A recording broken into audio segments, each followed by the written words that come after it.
Hello students, कैसे हैं आप सब। आई होप आप सभी अच्छे होंगे। मैं आरती आप सभी का अपने परिवार फिजिक्स गुरु का हार्दिक स्वागत करती हूँ, जहां पर हम पढ़ते हैं ग्रेजुएशन के लिए फिजिक्स और केमिस्ट्री। और आज की हमारी क्लास है बीएससी सेकेंड ईयर के लिए, जिसमें हम पढ़ रहे हैं हमारी first book inorganic chemistry.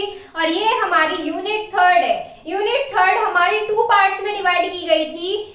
Part 1 था हमारा एसिड बेस और पार्ट बी है एफ ब्लॉक। पार्ट 1 हम इसमें कंप्लीट कर चुके हैं और पार्ट बी हमने इसमें कल स्टार्ट किया है, जिसमें हम पढ़े हैं एफ ब्लॉक के एलिमेंट्स कौन से होते हैं और ये किस तरीके का बिहेवियर रिप्रेजेंट करते हैं। अब इसमें हमने क्या पढ़ा था कि एफ ब्लॉक जो है हमारी 2 सीरीज में डिवाइड की गई थी। कौन कौन सी सीरीज थी वो? फर्स्ट थी हमारी लेंथेनॉइड सीरीज और सेकंड थी हमारी एक्टेनॉइड सीरीज। तो लेंथेनॉइड सीरीज जो हमने कल स्टार्ट की थी उसमें ये देखा था कि वे एलिमेंट्स एफ ब्लॉक के जिनका इलेक्ट्रॉनिक कॉन्फ़िगरेशन करने पर लास्ट इलेक्ट्रॉन 4f सबशेल में एंटर करता है, वे आते हैं हमारे लेंथेनॉइड में या 4f सीरीज में। तो उसका जब हमने इलेक्ट्रॉनिक कॉन्फ़िगरेशन किया था कुछ एलिमेंट्स का, तो इलेक्ट्रॉनिक कॉन्फ़िगरेशन कुछ इस तरीके से आया था। ns2 n-1 d0 to 1 और यहां से n-2 f1 to 14 ये आया था हमारे इलेक्ट्रॉनिक कॉन्फ़िगरेशन। n क्या है? हमारा आउटर शेल है, आउटर वाला शेल है। n-1 हमारा पेनल्टीमेट शेल है, n-2 हमारा इनर पेनल्टीमेट शेल है। तो यहां से हमारा इलेक्ट्रॉनिक कॉन्फ़िगरेशन ये आया था लेंथेनॉइड के एलिमेंट्स के लिए, लेंथेनॉइड सीरीज के एलिमेंट्स के लिए। अब इसमें बात करते हैं कि कुछ प्रॉपर्टीज के बारे में कि किस तरह की प्रॉपर्टीज को रिप्रेजेंट करते हैं। जैसे हमने हमारा डी ब्लॉक पढ़ा था, डी ब्लॉक में भी हमने कुछ प्रॉपर्टीज पढ़ी थी, ऐसे ही हम इसके लिए पढ़ने वाले हैं। तो चलिए स्टार्ट करते हैं हमारी properties of lanthanoid series, general properties.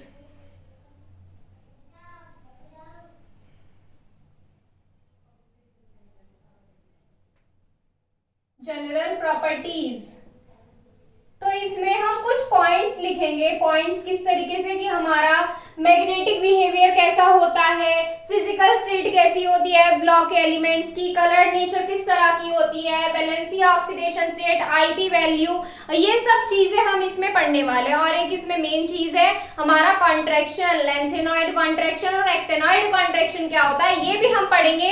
ये जो हमारी 2 सीरीज होती है। तो इसमें फर्स्ट पॉइंट देखो, इसमें एक डाउट था आपका कि n-2 कौन सा होता है। जैसे हमारा n होता है ना बाहर वाला शेल और n-1 होता है उसके अंदर वाला, ऐसे n-2 होता है इसके अंदर वाला, किसके? n-1 के अंदर वाला शेल।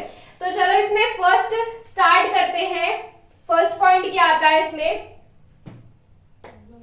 Physical state.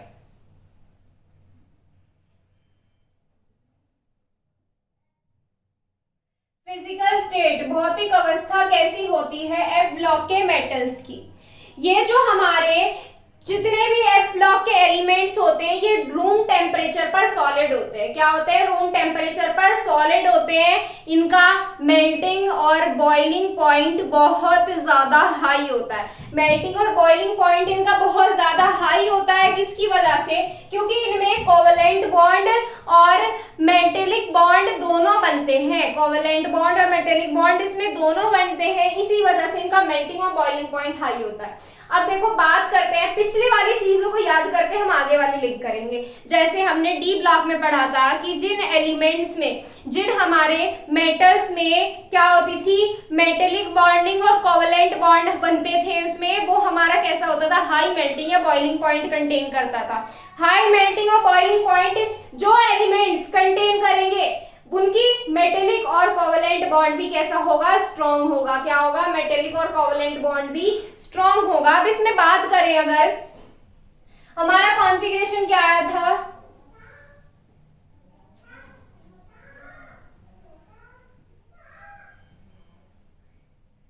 ये आया था हमारा इसमें इलेक्ट्रॉनिक कॉन्फ़िगरेशन। अब इसमें देखो हमारा कैसा कोवेलेंट बॉन्ड भी बन रहा है और हमारे मेटेलिक बॉन्ड भी बन रहे हैं। डी और एफ ब्लॉक के एलिमेंट्स जो होते हैं मेटल्स ही तो होते हैं सारे, या डी ब्लॉक एलिमेंट्स कह दीजिए या डी ब्लॉक के मेटल्स कह दीजिए। ये भी एक प्रॉपर्टी है इसमें। देखो ये हमारे कैसी बॉन्डिंग बनती है, ये कैसी बॉन्ड बनाता है? ये हमारा कोवेलेंट बॉन्ड बनाता है। और जबकि जो हमारे मेटल्स होते हैं कैसे बॉन्ड बनाते हैं? मेटेलिक बॉन्ड बनाते हैं। इतना क्लियर है? जो जिनका मेल्टिंग और बॉइलिंग पॉइंट ज्यादा हाई होगा, मतलब उनको मेल्ट या बॉईल करने के लिए हमें ज्यादा टेम्परेचर की जरूरत पड़ेगी, ऐसे हमारे एलिमेंट्स रूम टेम्परेचर पर, रूम टेम्परेचर वो जिस टेम्परेचर पर आप रहते हैं, जो हमारे एनवायरमेंट का टेम्परेचर है, उस टेम्परेचर पर सॉलिड होते हैं ऐसे एलिमेंट्स। कौन से एलिमेंट? एफ ब्लॉक के एलिमेंट्स। फर्स्ट पॉइंट लिखेंगे, all elements of this series,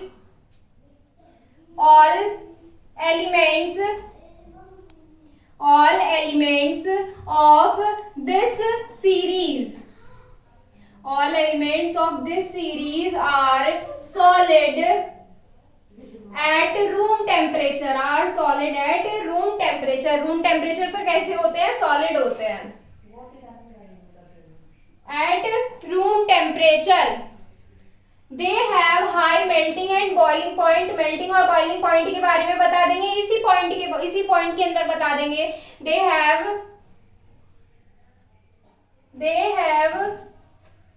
high melting and boiling point. They have high melting and boiling point.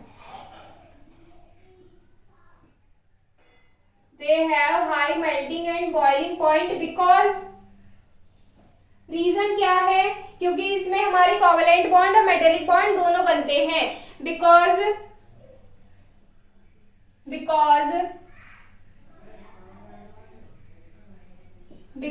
क्योंकि इसमें हमारा क्या बनता है? हमारे मेटेलिक और कोवेलेंट बॉन्ड दोनों बनते हैं।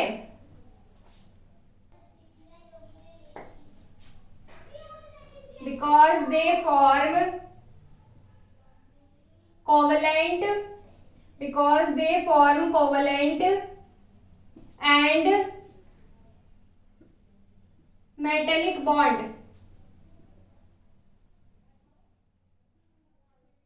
क्योंकि इनमें कोवेलेंट और मेटेलिक बॉन्ड दोनों साथ में बनते हैं, इस वजह से इनका मेल्टिंग और बॉइलिंग पॉइंट कैसा होता है? हाई होता है। First property complete. सेकंड करेंगे इसमें। सेकंड प्रॉपर्टी क्या होती है?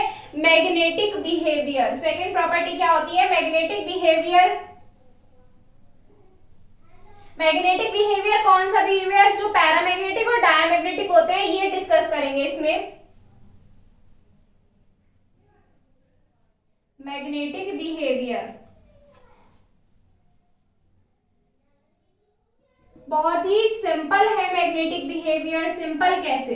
अभी आप सबको पता है कि कौन से एलिमेंट्स हमारे पैरामैग्नेटिक होते हैं, कौन से एलिमेंट्स हमारे डायमैग्नेटिक होते हैं। देखो, जिसमें अनपेयर्ड इलेक्ट्रॉन प्रेजेंट होंगे वो हमारे कैसे होंगे? पैरामैग्नेटिक होंगे। जिसमें सारे इलेक्ट्रॉन्स कैसे होंगे? सारे इलेक्ट्रॉन्स पेयर्ड फॉर्म में होंगे, वो हमारे कैसे होंगे? डायमैग्नेटिक होंगे।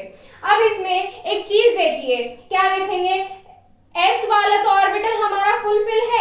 एस वाला जो सबशेल है उसके ऑर्बिटल में दोनों इलेक्ट्रॉन कैसे हैं? पेयर्ड फॉर्म में है। अब इधर आ जाइए, इसमें क्या है? यहाँ पे देखो n-1 डी सबशेल जो है, डी वाला सबशेल जो है, इसमें या तो इलेक्ट्रॉन होंगे 0 या फिर इलेक्ट्रॉन होंगे 1। मतलब या तो ये बिल्कुल खाली होगा और या फिर इसमें एक अनपेयर्ड इलेक्ट्रॉन प्रेजेंट होगा, यही तो मतलब हुआ इसमें। अब यहाँ पर आ जाइए एफ वाले सबशेल पर। एफ वाले सबशेल पर हम क्या देखते हैं? हमारे किस फॉर्म में, सिर्फ किस फॉर्म में हमारे पेयर्ड इलेक्ट्रॉन होते हैं? लास्ट वाले एलिमेंट के लिए हमारे इसमें पेयर्ड इलेक्ट्रॉन होते हैं। पेयर्ड इलेक्ट्रॉन कैसे? लास्ट वाले के में क्या आता है? लास्ट वाले में आता है हमारा 4f14 आता है। लास्ट वाले में यही आता है 4f14। लेकिन उस कंडीशन में हमारे डी सबशेल में 1 इलेक्ट्रॉन प्रेजेंट होता है। मतलब उस कंडीशन में भी हमारा क्या होगा? ये पैरामैग्नेटिक बिहेवियर होगा।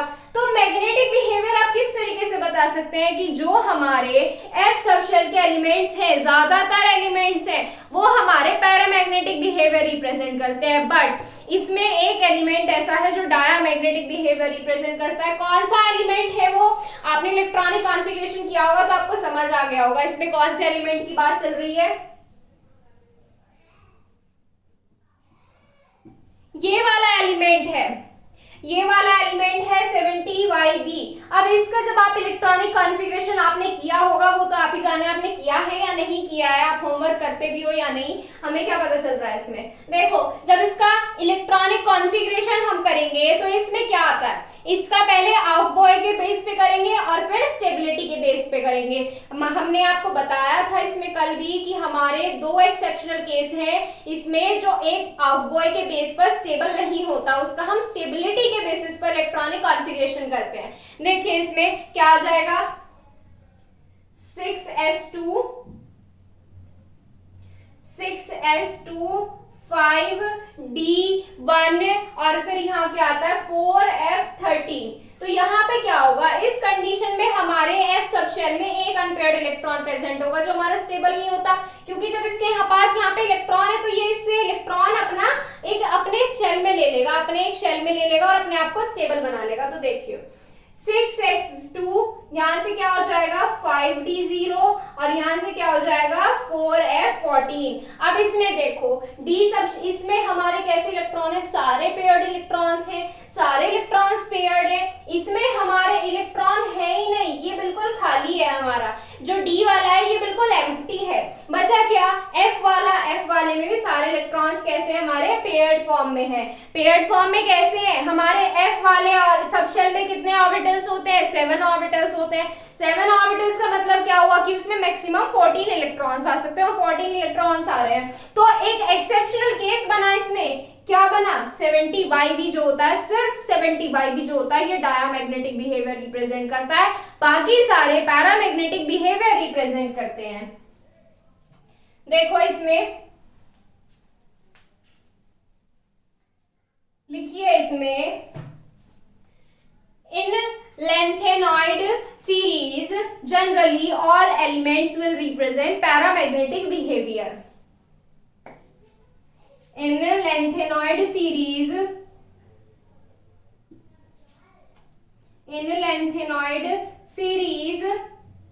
generally all elements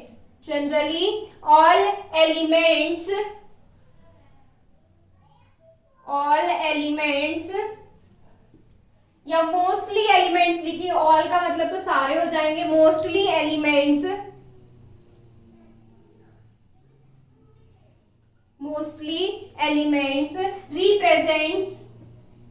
रिप्रेजेंट्स कैसा बिहेवियर रिप्रेजेंट करेंगे, हमारा पैरामैग्नेटिक बिहेवियर रिप्रेजेंट करेंगे, represents paramagnetic behaviour, paramagnetic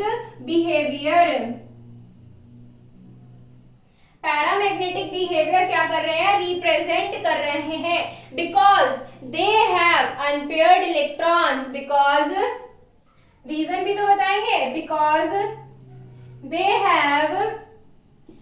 have unpaired electrons,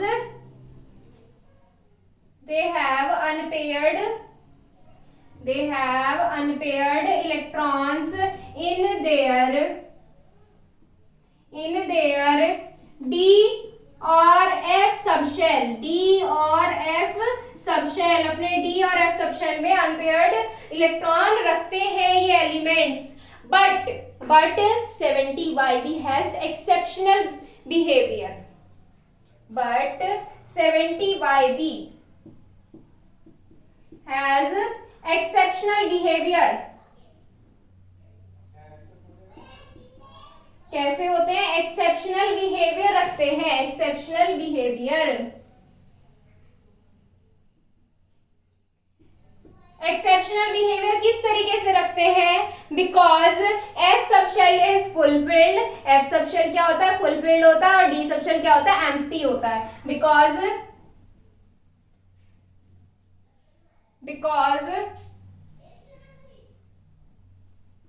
F subshell is fulfilled, F subshell is fulfilled, and D subshell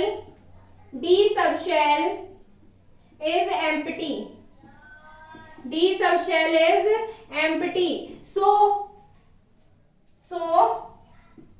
70y has diamagnetic character. So 70y has diamagnetic behavior, diamagnetic character, diamagnetic character. हो गया। Second property भी होती है हमारी। फिर इसमें एक और प्रॉपर्टी देखिए, एक और प्रॉपर्टी कैसी, मेटालिक नेचर कैसी होती है। इसमें तो लिखाने वाली वैसे कोई बात नहीं है कि सारे एलिमेंट्स क्या होते हैं, मेटल होते हैं। पर लिख लीजिए आप, एक पॉइंट हो जाएगा आपका, metallic nature. Metallic nature, all elements of this series are metal,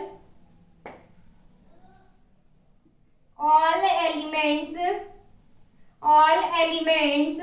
of this series, all elements of this series, all elements of this series are metal। कैसे है, मेटल है वो।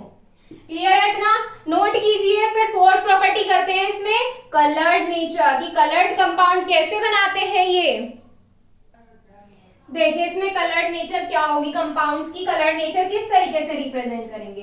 कलर्ड नेचर का मैं आपको एक छोटी सी बात बता दूं कि जो अनपेयर्ड इलेक्ट्रॉन्स प्रेजेंट होते हैं, अनपेयर्ड इलेक्ट्रॉन्स प्रेजेंट होने का मतलब उसमें ट्रांजिशन होना चाहिए। किसमें, सबशेल्स में अगर ट्रांजिशन होता है, सबशेल्स में अगर ट्रांजिशन होता है, इलेक्ट्रॉन्स का ट्रांजिशन होता है लो एनर्जी लेवल से हाई एनर्जी लेवल की तरफ, तब उसमें हमारे में एलिमेंट्स जो होते हैं कलर्ड नेचर रिप्रेजेंट करते हैं। कैसे रिप्रेजेंट करेंगे देखेंगे, और कौन कौन से एलिमेंट रिप्रेजेंट कर रहे हैं ये भी देखेंगे इसमें। चलिए इसमें स्टार्ट करते हैं। फोर्थ प्रॉपर्टी हमारी कलर्ड फॉर्मेशन या formation of coloured compound, formation of coloured compounds और ions, formation of coloured, formation of coloured compounds और आयंस, कलर्ड कंपाउंड्स और आयंस।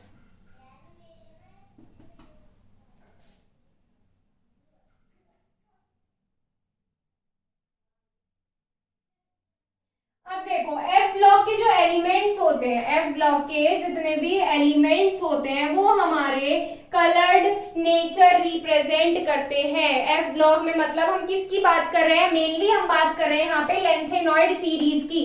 किसकी बात कर रहे हैं, लेंथेनॉइड सीरीज की बात कर रहे हैं। तो लेंथेनॉइड सीरीज में, लेंथेनॉइड सीरीज, लेंथेनॉइड सीरीज में क्या होता है, इलेक्ट्रॉनिक कॉन्फ़िगरेशन किया होगा, ऑर्डर देखा आपने, ऑर्डर किस तरीके का आया था, NS2 N-1 D0 to 1 और N-2 F1 to 14। अब इसमें देखो जब आपने इलेक्ट्रॉनिक कॉन्फ़िगरेशन किया होगा, जो मैं आपको छोटी छोटी चीजें खुद से करने को देती हूँ ना, इनका आगे यूज होता है। अगर आप इन्हें स्किप कर दोगे ना तो आगे वाली चीजें आपको समझ नहीं आएंगी। तो देखो इसमें हमारा जो इलेक्ट्रॉनिक कॉन्फ़िगरेशन होता है, देखो इलेक्ट्रॉनिक कॉन्फ़िगरेशन लिख लेते हैं। हमारा क्या आया था, NS2 N-1 D0 to 1 N-2 F1 to 14। ये है हमारा जनरल इलेक्ट्रॉनिक कॉन्फ़िगरेशन जो है। अब इसमें हम क्या देख रहे हैं, देखो इसमें हमारे F के सबशेल में ट्रांजिशन होगा। ट्रांजिशन किस तरह से होगा, कोई भी एलिमेंट उठा लीजिए, जैसे जैसे कोई भी एलिमेंट उठा लीजिए, 65 TB उठा लीजिए, 65 TB टर्बियम, 65 टर्बियम, इसका इलेक्ट्रॉनिक कॉन्फ़िगरेशन जब आप करेंगे तो कितना आएगा, 6s2, यहाँ पे क्या आएगा 5d1 और 4f8। इतना समझ आ गया, 4f8 आ रहा है। अब यहाँ पे देखो सबशेल के इलेक्ट्रॉन्स फिल करो, मैं इधर फिल कर रही हूँ। तो इसमें देखो 6s2 हो गया है हमारा, ये क्या हो गया हमारा 5d1 हो गया, और यहाँ पे मैं 4f8 वाला ड्रॉ करूंगी। F के सबशेल में कितने ऑर्बिटल्स होते हैं, हमारे 7 ऑर्बिटल्स होते हैं, 7 ऑर्बिटल्स होते हैं। अब इसमें इलेक्ट्रॉन्स फिल करो, हमारे S वाले में तो इलेक्ट्रॉन्स फुल है, D वाले में हमारे 1 है, और F वाले में कितने हैं, 8 इलेक्ट्रॉन्स प्रेजेंट है। क्या है, 8 इलेक्ट्रॉन प्रेजेंट है। अब इसमें देखो, इसमें भी अनपेयर्ड इलेक्ट्रॉन है, इसमें भी अनपेयर्ड इलेक्ट्रॉन है। इसी तरीके से बाकी का इलेक्ट्रॉनिक कॉन्फ़िगरेशन करेंगे तो उसमें भी आपको यही चीज देखने को मिलेगी। जो अनपेयर्ड इलेक्ट्रॉन प्रेजेंट होने का मतलब है कि इस वाले सबशेल में डी ट्रांजिशन हो रहा है, इस वाले सबशेल में एफ ट्रांजिशन हो रहा है। जब इसमें इलेक्ट्रॉन्स का ट्रांजिशन हो रहा है, इलेक्ट्रॉन्स का ट्रांजिशन क्यों हो रहा है इसमें हमारा इलेक्ट्रॉन्स का ट्रांजिशन इसलिए हो रहा है कि इसमें एनर्जी का डिफरेंस है ऑर्बिटल्स में। इलेक्ट्रॉन्स देखो हमारे क्या है, इसमें डी ट्रांजिशन है, इसमें हमारा एफ ट्रांजिशन है, वो ऑब्जर्व किया जा रहा है। ऑब्जर्व किस तरीके से किया जा रहा है, क्योंकि हमारे ऑर्बिटल्स जो है ना, ये वाले जो ऑर्बिटल्स है, इनका ऑर्बिटल्स का आपस में कुछ एनर्जी डिफरेंस होता है। क्या होता है, एनर्जी डिफरेंस होता है ऑर्बिटल्स के बीच में। और जो एनर्जी डिफरेंस होता है ना, वही रिस्पॉन्सिबल होता है हमारे कॉम्प्लेक्स की या आयन की कलर्ड नेचर के लिए, कॉम्प्लेक्स या आयन की कलर्ड नेचर या उसके स्पेक्ट्रम के लिए। तो ये तो बात क्लियर होगी कि कलर्ड नेचर किस तरीके से रिप्रेजेंट करते हैं। अब इसमें भी हमारे कुछ कंपाउंड्स ऐसे या कुछ मेटल्स आप बोल सकते हैं, कुछ मेटल्स ऐसे होते हैं जो हमारे कलरलेस नेचर रिप्रेजेंट करते हैं। जैसे हमारे डी ब्लॉक में कौन सा होता था, हमारे लास्ट वाले एलिमेंट्स होते थे ZnCdHg, वो कलरलेस होते थे क्योंकि इनमें ट्रांजिशन नहीं हो पाता था। ट्रांजिशन नहीं हो पाता था तो उनमें हमारे क्या नहीं हो रिप्रेजेंट करते थे, वो कलरलेस नेचर रिप्रेजेंट करते थे। अब इसमें भी कुछ एलिमेंट्स हैं, कौन से हैं, ल्यूटियम +3 है। और हमारा अब देखो इसमें बेटा आयंस की भी बात कर रहे हैं हम, हर पॉसिबल कंडीशन में देखेंगे कि किसमें आयंस बन रहे हैं या नहीं। अब इसमें +2 +3 कैसे आएंगे ये भी हम इसमें देखेंगे हमारे नेक्स्ट सेक्शन में। ऑक्सीडेशन स्टेट, वेरिएबल वैलेंसी और ऑक्सीडेशन स्टेट किस तरीके से निकालते हैं ये भी देखेंगे डी ब्लॉक की तरह। एक तो होता है हमारा ल्यूटियम +3 और एक होता है हमारा सीरियम +4 ऑक्सीडेशन स्टेट। अब इसमें इलेक्ट्रॉनिक कॉन्फ़िगरेशन करेंगे आप, इलेक्ट्रॉनिक कॉन्फ़िगरेशन करेंगे और उसमें कैसी आयनिक स्टेज में इलेक्ट्रॉनिक कॉन्फ़िगरेशन करेंगे और तब देखेंगे कि इसमें हमारे इलेक्ट्रॉन्स हैं या नहीं है, ट्रांजिशन हो रहा है या नहीं हो रहा है, ये चीज आप बताएंगे इसमें। चलिए इसमें लिखने वाली चीज पर आ जाते हैं, जो हमारे नोट्स हम प्रिपेयर कर रहे हैं यहां से। चलिए, all lanthanoid elements, all lanthanoid, all lengthenoid elements, all lengthenoid elements will form colored compound or ions, will all lengthenoid elements will form colored compounds or ions, compounds or ions, because in these element, because in these element, because in these elements DD as well as FF transition observed, FF transition क्या किया गया है, observe किया गया है। FF transition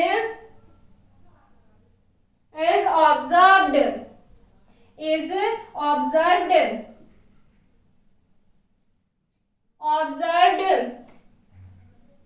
due to energy difference, observed due to energy difference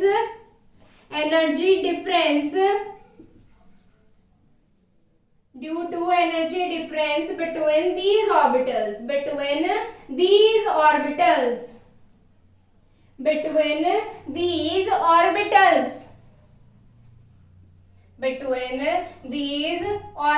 in orbitals में क्या observe किया गया है, हमारा energy difference. Due to this transition energy has been released, due to, आगे लिखेंगे ड्यू टू दिस ट्रांजिशन, कौन से ट्रांजिशन, ये डीडी और एफएफ ट्रांजिशन जो हो रहा है, due to this transition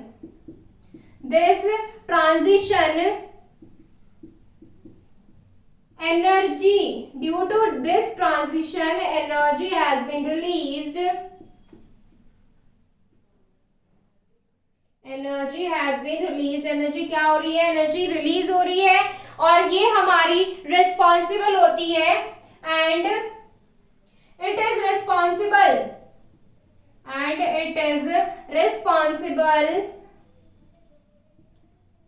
responsible for responsible किसके लिए, जिम्मेदार होती है ये किसके लिए, हमारे कॉम्प्लेक्स या आयन की कलर्ड नेचर या उसके स्पेक्ट्रम के लिए। फॉर द स्पेक्ट्रम और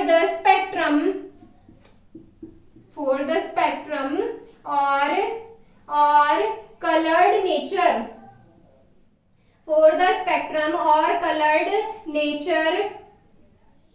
nature of complex of compound और ions, for the coloured nature of these ions, इस तरीके से लिख लीजिए, दीज आयंस।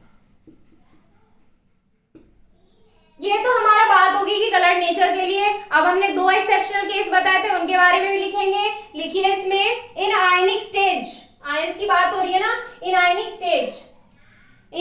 स्टेज, या यहाँ पे मेटल्स रहने दीजिए, फिर आयंस की बात करेंगे तो आयंस आ जाते हैं। इन आयोनिक स्टेज में क्या होता है हमारा, आयोनिक स्टेज में ल्यूटियम प्लस 3 लुट गया, ये तो +3 स्टेट में आ गया, ल्यूटियम +3 एंड सीरियम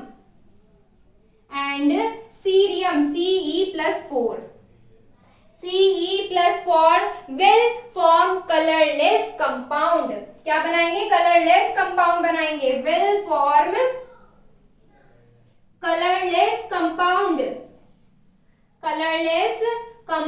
क्या बनाएंगे, कलरलेस कंपाउंड बनाएंगे। क्यों बनाएंगे कलरलेस कंपाउंड, क्योंकि इनमें डी या एफ ट्रांजिशन नहीं होता। बिकॉज इन ल्यूटियम, पहले इसकी बात कर लेते हैं, बिकॉज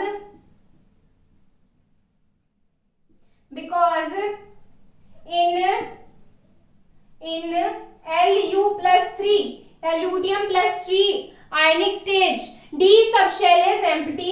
इलेक्ट्रॉनिक कॉन्फ़िगरेशन करोगे ना तब समझ में आएगा, और ये इलेक्ट्रॉनिक कॉन्फ़िगरेशन आप खुद करोगे, आप होमवर्क नहीं करते हो। ल्यूटियम +3 डी सबशेल इज कैसा होगा, डी सबशेल तो उसका बिल्कुल खाली होगा, D subshell is empty and F subshell is fulfilled,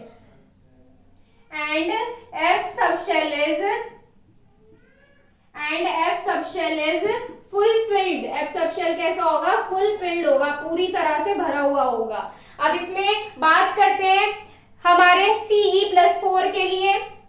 in Ce+4 इसमें भी क्या होगा, इसमें हमारा किसी भी ट्रांजिशन की पॉसिबिलिटी नहीं होगी, क्योंकि उसमें हमारे किसी भी सबशेल में कोई भी इलेक्ट्रॉन प्रेजेंट नहीं होंगे। D and F subshell are empty, D and F subshells are empty, D and F subshells are empty. So in these case, कौन से केस, ये वाले case, so in these case there is no possibility of any transition. So these compounds, that's why these compounds shows, कैसी show करते हैं, colorless compounds होते हैं। There is no possibility of any transition there. So there is no possibility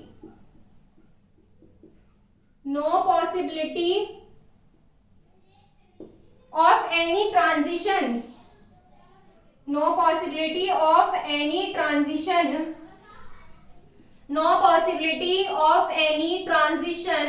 that's why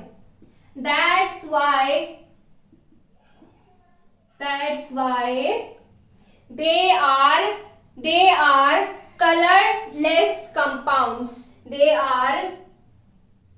that's why they are colorless, रंगहीन होते हैं, colorless compounds। और colorless ions लिख लो, ions ही तो बना रहे हैं हम यहाँ पे, colorless ions।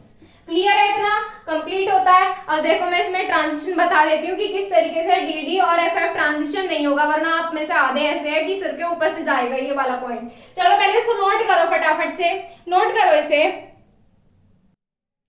देखो इसमें अब ये जो हमारे दो केस है लूटियम और सीरियम, इनके लिए देखेंगे। पहले एक बार हिंदी वाले और समझ लो, वरना कुछ स्टूडेंट्स को इंग्लिश में प्रॉब्लम होती है। देखो लेंथेनॉइड एलिमेंट्स जो होते हैं, सारे लेंथेनॉइड एलिमेंट कलर्ड कंपाउंड और आयन बनाते हैं, रंगीन कंपाउंड्स यौगिक या आयंस बनाते हैं, क्योंकि इन एलिमेंट में डी संक्रमण और एफ संक्रमण ऑब्जर्व किया जाता है।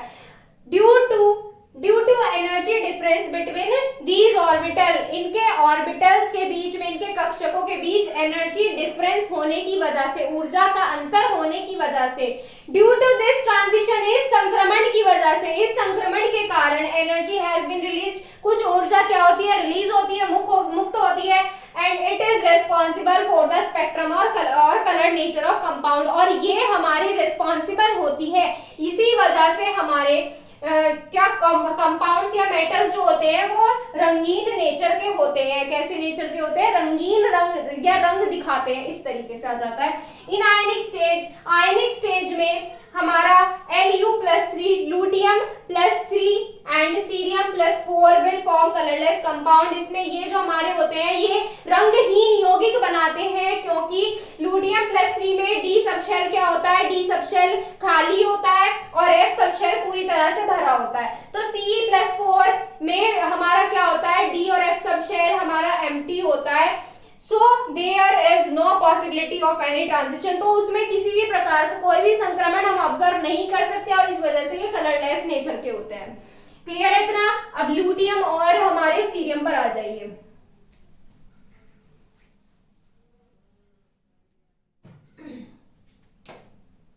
देखो Ce+4 लिया हमने। Ce का जब आप इलेक्ट्रॉनिक कॉन्फ़िगरेशन करते हैं तो कितना आता है बताइए? Ce का इलेक्ट्रॉनिक कॉन्फ़िगरेशन करेंगे तो क्या आएगा हमारा?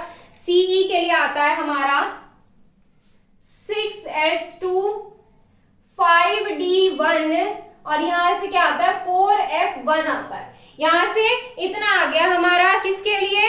सीरियम के लिए।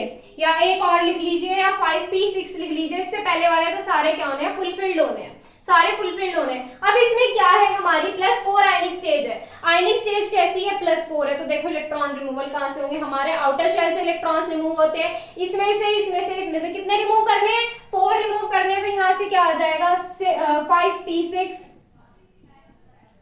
6s0 5d0 4f0। सारे ऑर्बिटल्स खाली, dd ट्रांजिशन या ff ट्रांजिशन होगा ही नहीं, ना dd ट्रांजिशन होगा ना ff ट्रांजिशन होगा। इसी तरीके से हमारा क्या होता है, लास्ट वाला होता है कौन सा? Luteum 71 luteum +3। इसका इलेक्ट्रॉनिक कॉन्फ़िगरेशन जब करते हैं तो क्या आता है? इसका इलेक्ट्रॉनिक कॉन्फ़िगरेशन आता है 5p6 6s2 5d1 4f14। 3 electrons remove करने हैं, इसमें से रिमूव हो जाएंगे, क्या आ जाएगा 5p6 और यहाँ पे 6s0 5d0 और यहाँ से 4f14। तो ये वाला ऑर्बिटल क्या है हमारा? बिल्कुल खाली है। और ये वाला ऑर्बिटल कैसा है हमारा? फुलफिल्ड है, तो ट्रांजिशन नहीं होगा। अब इसमें नेक्स्ट टर्न पे स्टार्ट करेंगे हमारा कौन सी? ऑक्सीडेशन स्टेट या वेरिएबल वैलेंसी और ऑक्सीडेशन स्टेट किस तरीके से रिप्रेजेंट करते हैं। आज के लिए बस इतना ही। अगर कोई भी डाउट है तो इंस्टाग्राम पर मैसेज कीजिए। इंस्टाग्राम आईडी बता दें आपको हम। इंस्टाग्राम आईडी है physics_guru_India। इंस्टाग्राम आईडी को फॉलो कीजिए, मैसेज कीजिए, अपने डाउट्स क्लियर कीजिए, ठीक है। और टेलीग्राम चैनल ज्वाइन करने के लिए प्ले स्टोर से टेलीग्राम इंस्टॉल करना है और इंस्टॉल करके सर्च कीजिएगा फिजिक्स गुरु इंडिया और वहां से आप ज्वाइन हो जाएंगे, ठीक है। मिलते हैं आपसे कल हमारे ऑक्सीडेशन स्टेट के साथ। Thank you so much.